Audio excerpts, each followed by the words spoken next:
Okay, welcome back, everybody. So we just have an item to take care of, and we are considering revising our school calendars. And in light of the situation that we have had in the last, 8 months now, and will have for the next 6 months, and we're taking a look at our 2 collaboration days and discussing if we can give back one of those days back to our staff as a gift and take it off the calendar, but keep our second collaboration day. So anyhow, I'll just let Charlie explain that a little bit. Thank you, Madam Chair. So as the board is aware, in the calendar, there are 2 collaboration days, January 29th and April 30th. In consideration of the year it's been with COVID and the amount of stress that teachers and school staff are under and the extra effort that they've put in this year, it would be appreciated if trustees would consider turning that January 29th, only the first collaboration day, into a day of leave with pay for all school staff. I think it would be well appreciated. It serves as a natural break between the second quarter and the third quarter. And I'm sure it would be appreciated by staff, and it would be seen as an opportunity to rejuvenate, recharge, and get ready for the third quarter. So I put that out there for discussion. Great, thank you. Trustees, any comments, thoughts? Trustee Eflin? Thank you, Madam Chair. Again, I'll support that idea. If you look at it or if you think about it, there's been so many different adjustments and changes that our teacher support staff have voluntarily and willingly made to enhance and support return to school. Being there at 8 o'clock to make sure kids have lined up, they are being sanitized, going in, all of that are very generous times or hours that they are putting in. So I will have no objection to that. And then thank you, Mr. Bouchard, for having that thoughtful idea and bringing it to our attention. Thank you for that. Thank you. Anybody else with some comments? Question, Trustee Sirwa? I fully support this also. I think the teachers, they deserve it. Thank you. Trustee Tugwood? I also fully support this. I think it's a really good gesture and a good way to say thank you for all that the teachers and staff, and this is for all staff, do for it. Yeah, teachers and Trustee Svidich?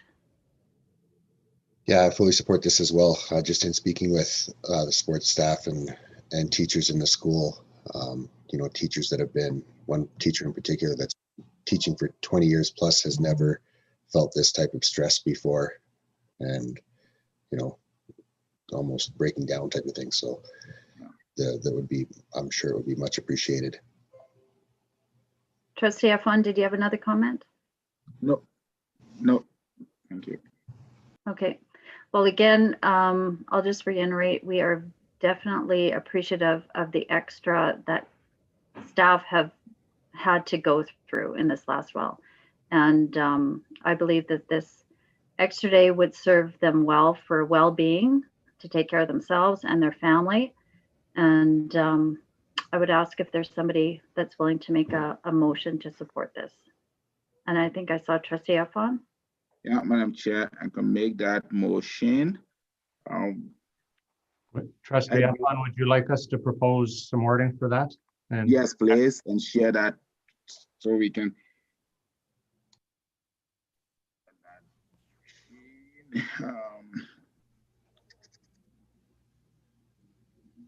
Okay, so yeah. Trustee Eflin, you can go ahead and read the motion. The motion there.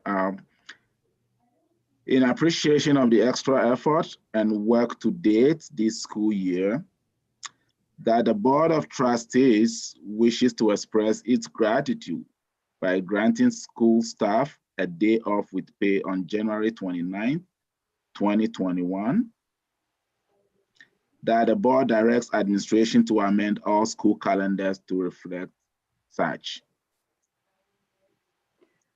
Okay, excellent. Any further discussion? I will call the question then. All those in favor? Okay, I'm just going to make sure I can see a bit. Okay, that's carried unanimously. Okay, thank you. That's very good. Thank you, Charlie, again, as Trustee F1 said, to bring that to our attention. And we wish our staff a good day. Thank you to the trustees. It will be appreciated. Okay.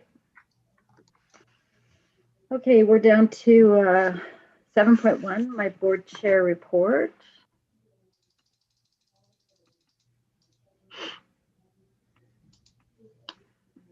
So I do have a couple of things to note.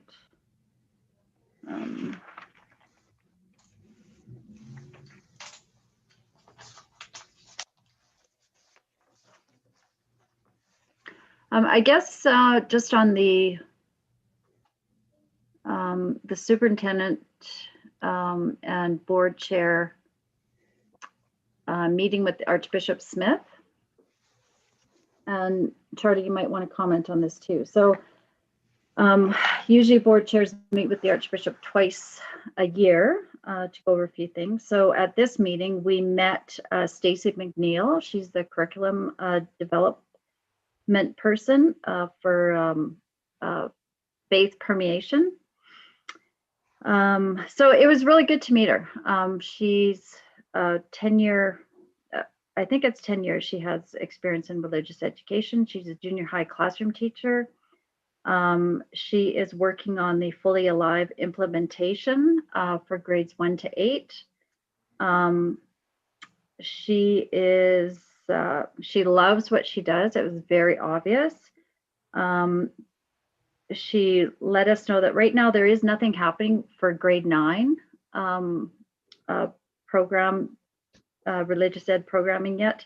Nothing has been sent to Pearson, but there has been some work done for kindergarten. And she's working on the development of a curriculum depository. So this will be an excellent support for all our staff across our Catholic school divisions.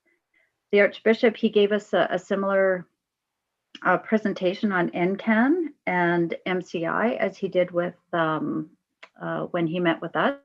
So that was good just to see that again.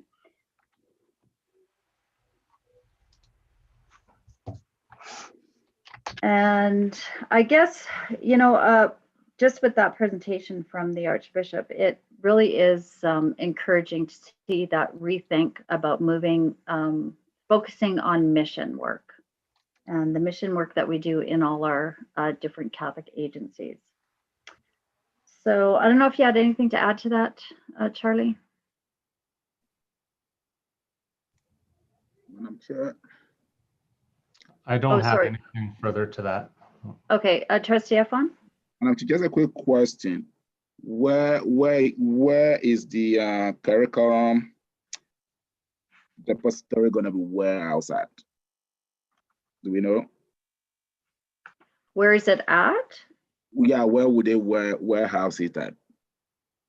Oh, the depository? Yeah. I'm not sure. I don't know if you know that, Charlie. Yeah, it may sit on the CCSSA website for now, but that hasn't been finalized. That hasn't been finalized. Okay, because I do know in the past we have such discussions again through CCSI, and then ASTA was wondering as to do they host it or CCSA host it, right? Because they want it to be very readily available and to be very well banked with a lot of resources in there. So thank you. Okay, thank you. Are there any questions?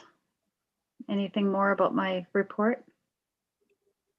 Madam Chair, I just have one, you've got 7 to 12 moved to scenario 2. I thought they moved to scenario 3, or am I confused with the scenarios?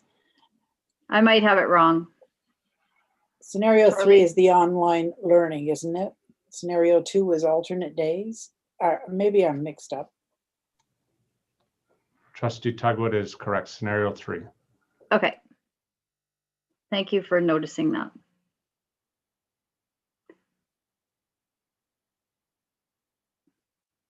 So there wasn't, I'll just reference that meeting quickly. I did send you, everyone out, the highlights of that there will be no funding implications regarding the next month or 6 weeks in regards to the changes.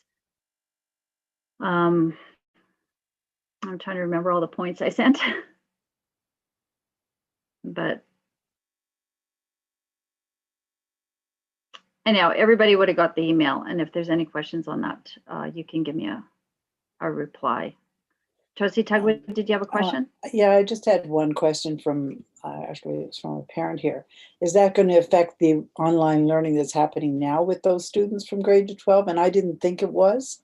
I thought this was totally different. So the kids that are now in grade 7 to 12 that are doing online learning, this is different from that, isn't it? No, I would assume that they would stay in their classroom group. Classroom with their teacher that they have. That's Is what that I correct? assumed too. Yeah. I wasn't 100% sure, but I assumed that. Yeah, is that correct, Charlie? That's correct. This, for obvious reasons, this announcement has no impact on the online school. It's business. Okay.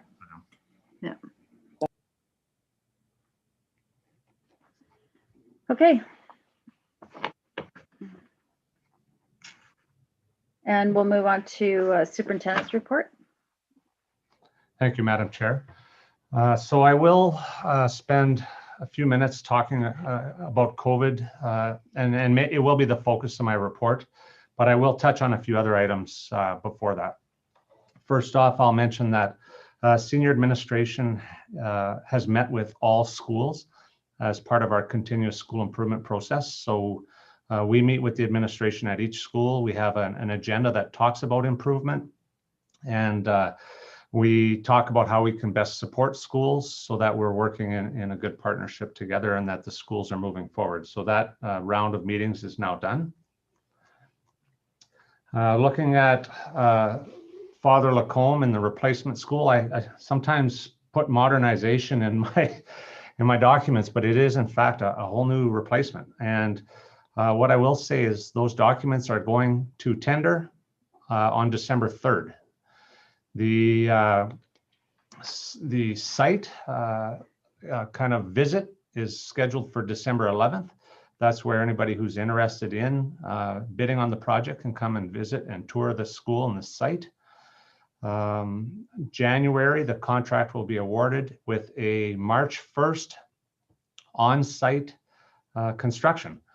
Of note also is February 16th, we have a bit of a groundbreaking where the Archbishop will come out and we'll turn the soil, take some photos and publicize that kind of as a kickoff to that project. So we're excited about that.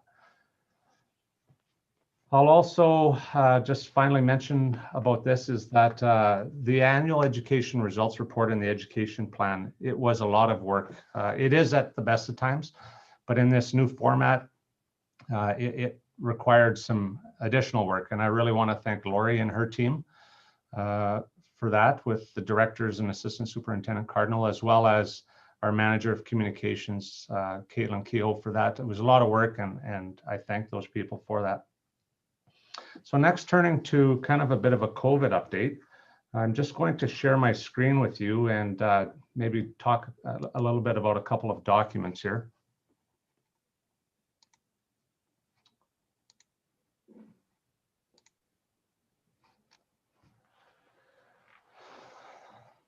So what you see before you now is just a little bit of a breakdown of the COVID cases that we've had in our communities. You are aware of these. I've always sent you an email when we've had cases, but you can see throughout the course, by comparison to some of our metro divisions, we haven't had a lot of cases, but we have had 9 cases involving 7 schools. So that stands to reason that 2 schools have had multiple cases. What I will say is that what you see before you has impacted 252 students who've had to go home for 2 weeks, and 23 staff have also had to go into isolation. So that is a pretty large impact on a small division to have that kind of numbers. There's been some of the cases, as you can see, that have involved busing. And each of those cases that haven't involved busing, that's been a blessing, because that is probably the most challenging, because we have to coordinate with our partners and such to find out who are the students within 2 rows of the positive case. So unless there's any questions on this specific data set, I'll move on. Are there any questions?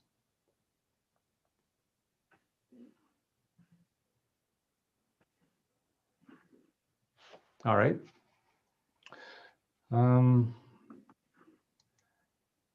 This next chart that you see is kind of a breakdown of the COVID cases in the communities that we serve. And at the bottom, those are the communities that have the most cases. So you can see that Ponoka and area is actually the highest in the division for cases. So I started keeping daily totals starting on October 16th of all the COVID cases. Back then, as a division, we had 84 cases in the communities we serve.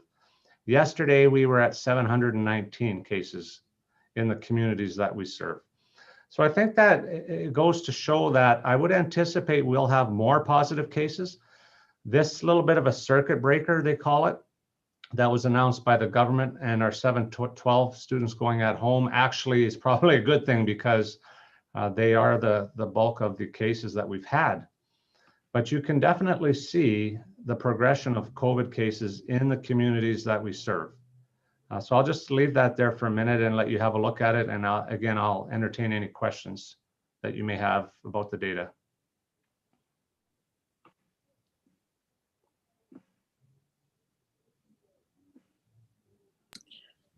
Charlie, I would have one question. Has there been a breakdown of the ages of the children that were affected? I'm understanding it's mainly the high school, the older children. Am I correct? Are you speaking about the cases in our communities? Cases in the schools. Or in our schools? So again, looking at this chart, you can see the grades here in column C. Those are the grades that we've had cases in. Okay, thank you. I didn't see that. So I would say that's actually, we've had more, about half and half in our division.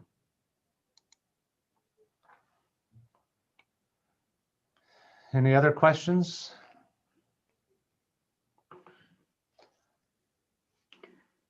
No, it is helpful to see this data for sure. And just thank you for managing all that. Charlie, I didn't see Drayton Valley. They're called, I'm sorry, I'll put that back up. They're in the data, they're not a town that's listed as Brazeau County. So they are the 3rd row, starting in row 9. Oh, I see. Okay, that's Brazeau. Okay. So before, just the other piece of information that I'll share with trustees, I think is important, because there was a bit of a story in the media last night out of Edmonton Catholic, where parents were saying, their special needs kids, weren't going to have programming. Right. So what I will inform the board of is early on, after the announcement, we met with administrators and we made our schools aware of the exception that the province and the Chief Medical Officer of Health have made for special needs students, and that they could attend school even if they were in grades 7 to 12. I will let you know that across the division, we have 20 of those students. So we have 20 special needs students that will be continuing to come to our schools in grades 7 to 12, because that is the best mode of learning for them. And they did not function well in the spring across the province. We heard that. So we know that, the best programming for them is often in the school where their EA is, and the teacher can provide some direct programming as well. So if you do get any questions on that, we do have 20 students that will be coming. Yeah, that's good to hear. I was wondering Yeah. about that. That was Yeah. one of my questions here. Perfect. Madam Chair, I think Secretary Treasurer had a comment as well. Okay, go ahead. Just to add into that comment by Charlie was that we've also looked at them in terms of transportation services. And if they are a transported student, transportation services will also be provided for those days. So we're not, they will be as if they were normally attending an in-person school. Okay. So that is it for my report, Madam Chair, unless there are any questions. Trustee Efron? Mr. Bouchard, yeah, thank you for those updates, and we appreciate your quickness to put some of these things in place as soon as those announcements were made. My question then is devices. Have we made devices available for some of these students? Should they not have such to be at home? You know? So yeah, that's a good question, Trustee Efron. So we have spoke with our administration and we have provided some direction to allow for devices. There are some complications around that.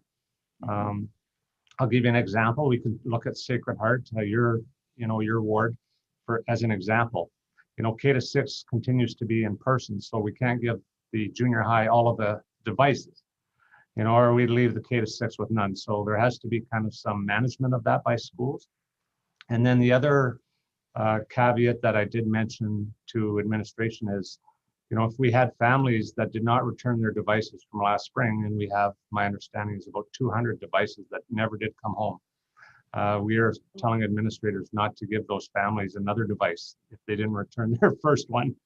We just, we have to manage it that way. So yes, we are providing to those families in those with those exceptions, as I've mentioned. So the 200 devices that have not been returned, are they potentially still being used by some students, or did they have to be replaced? We had to replace them, and we are still kind of chasing those down, is my understanding.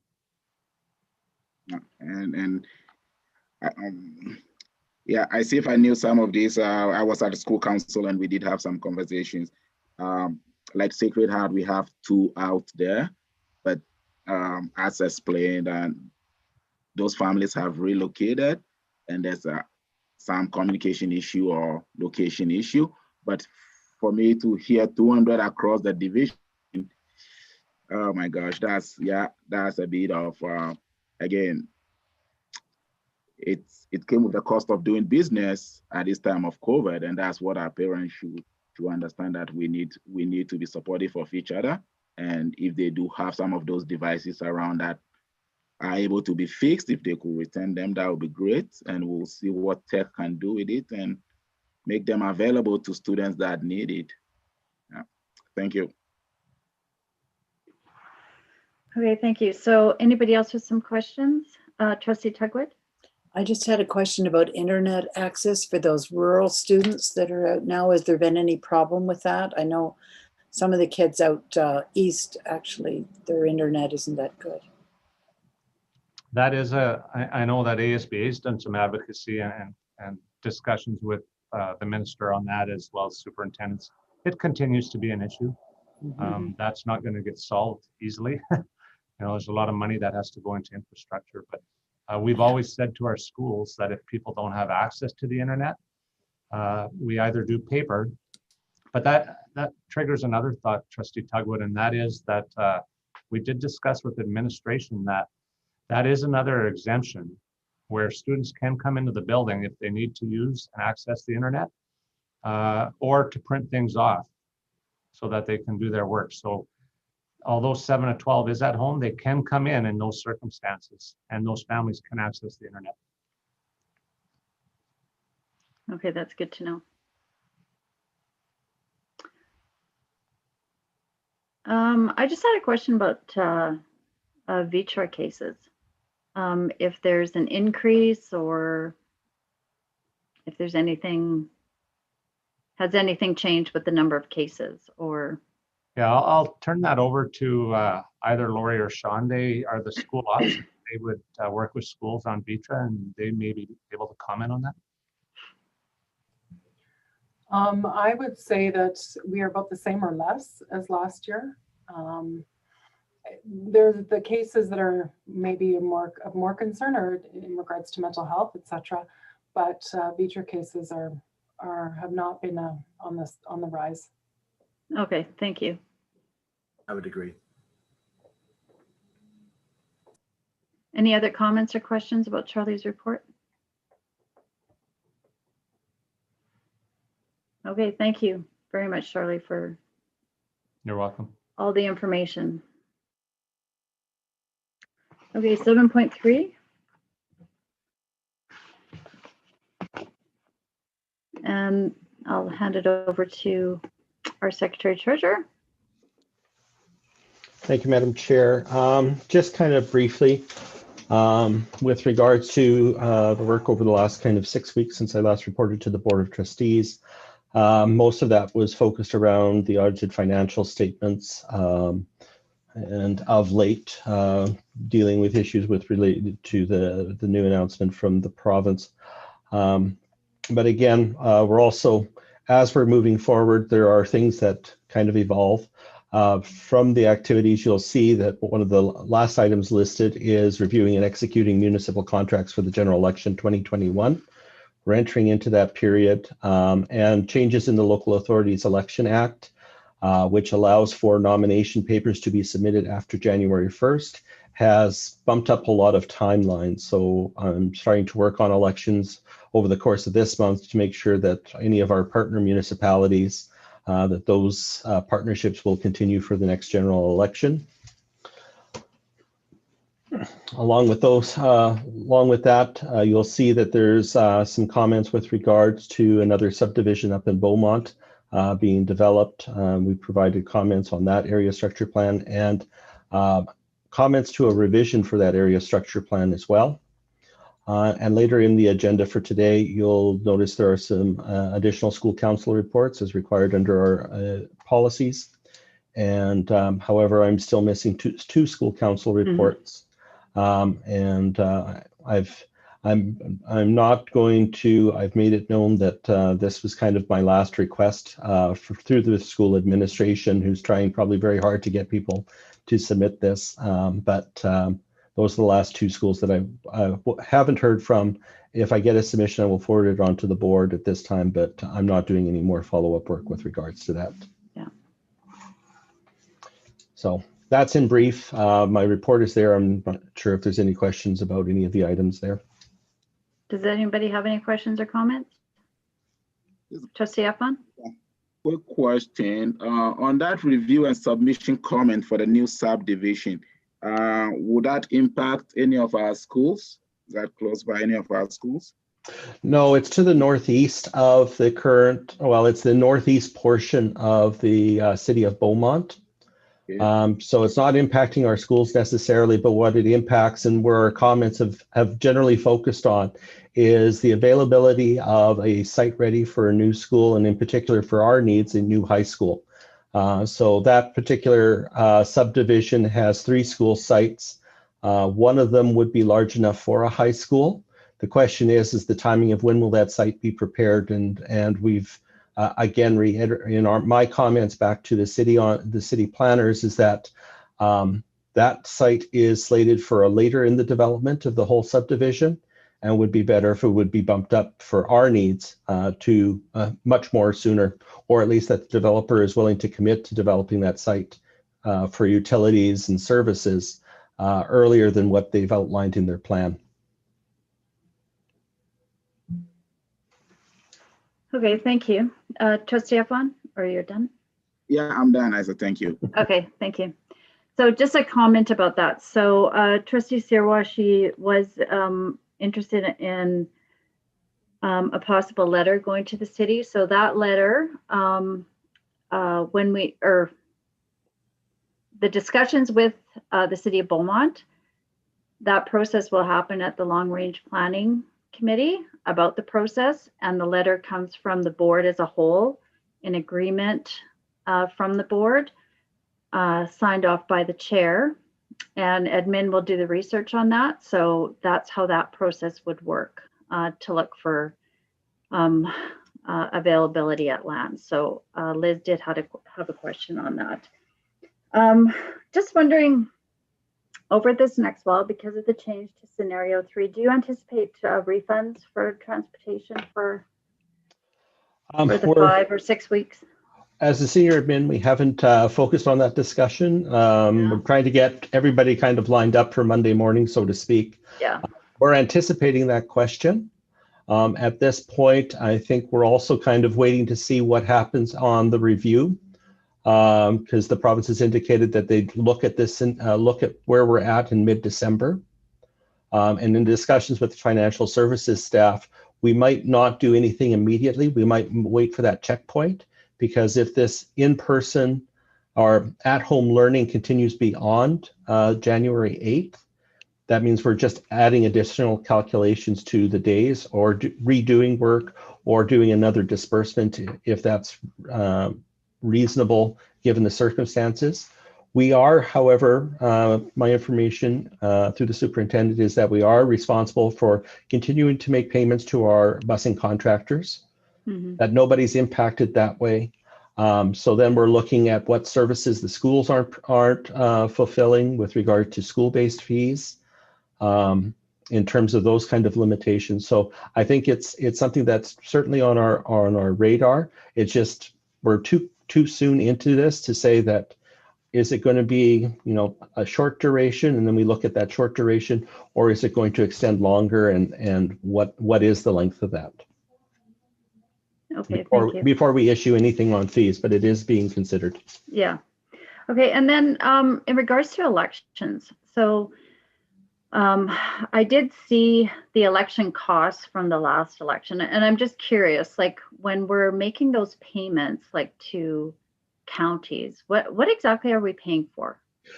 In a number of cases, we're paying for advertising, because there's required advertising under up to of the nomination period, of the nomination day. So there's a lot of preliminary advertising. In some cases where we actually undergo an actual election, then we're paying for the cost of the staff and the polling stations at that point. If there's no election, then it's all the pre-election costs up to the time the nominations cease. And anything beyond that, we generally sever ourselves from the municipality in terms of our responsibility for costs. But the legislation has always said newspaper advertising.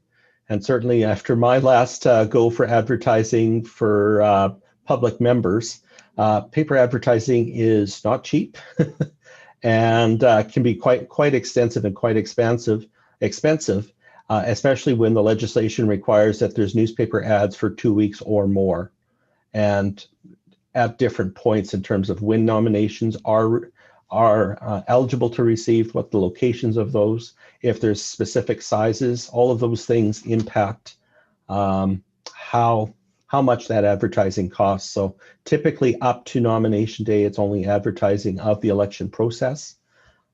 Past that, it's where we actually have an election, the actual cost of the election itself, our particular ballots being printed, because although we do it jointly, our ballots are different than for other boards that might be also working in partnership with those municipalities, as well as the staff at polling stations themselves.